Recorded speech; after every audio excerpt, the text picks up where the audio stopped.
Sinabi ni Balaam kay Balak, Magpagawa ka rito ng 7 altar at magdala ka rito ng 7 toro at 7 tupa.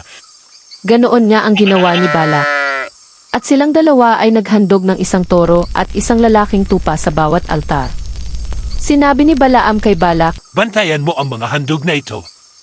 Aalis muna ako at baka sakaling makipagkita na sa akin si Yahweh.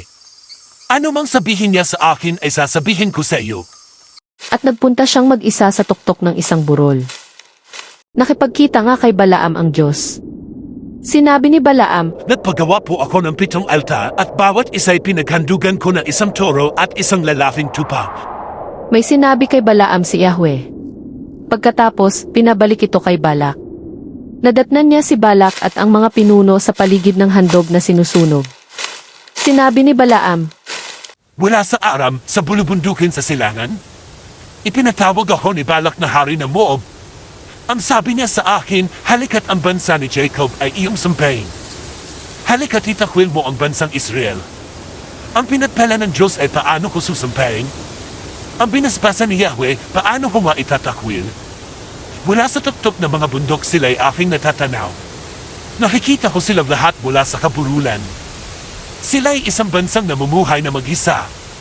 Alam nilang sila'y mapalad kaysa mga iba. Ang lahi ni Jacob, alabok ang kagaya. Kung ang Israel ay bilangin, ito ba makakaya? Mamatay nawa akong gaya ng anak ng Diyos. Sa kapayapaan ng matuwid, buhay ko nawa'y matapos. itinanong ni Balak kay Balaam, Bakit ganyan ang ginagawa mo? Di ba tinawag kita para sumpain ang aking mga kaaway? Ngunit sa halip ay binabasbasan mo pa sila. Sumagot siya. Hindi maaaring di ko sabihin ang ipinapasabi ni Yahweh. Sinabi sa kanya ni Balak, Pumunta tayo sa ibang lugar, sa lugar na hindi mo makikita ang lahat ng mga Israelita. Doon mo sila sumpain. at nagpunta sila sa bukiri ni Zophim sa taluktok ng Pisga. Nagpagawa sila roon ng 7 altar at bawat isa ay hinandugan ng tig-1 toro at tig-1 tupa. Sinabi ni Balaam kay Balak, Dito ka lang sa may mga handog na sinusunog at pupunta ako sa dako roon para makipagkita kay Yahweh. Pagkalayo niya ng kaunti, nagpakita si Yahweh sa kanya at sinabi kung ano ang dapat niyang sabihin kay Balak. Pagbalik niya, nakita niya si Balak at ang mga pinunong kasama nito na nakatayo sa paligid ng handog. Tinanong siya ni Balak, Ano ang sabi ni Yahweh? sinabi ni Balaam, Makinig ka, Balak, dinggin mo ako. Anak ni Zippor, may sasabihin ako sa iyo. Ang Diyos ay di sinungaling na tulad ng tao. Ano mang sabihin niya ay kanyang gagawin?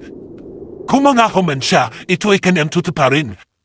Ang utos sa akin, sila'y pagpalain. Ang pagpapala ng Diyos, di ko kayang bawiin. Sa Israel ay wala akong makitang kasawian.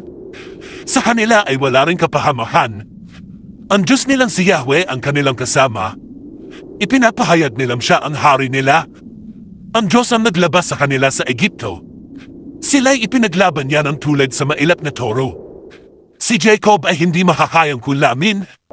Ang Israel ay hindi maaaring sumpain. Tungkol sa Israel, ito ang sasabihin ng mga tao.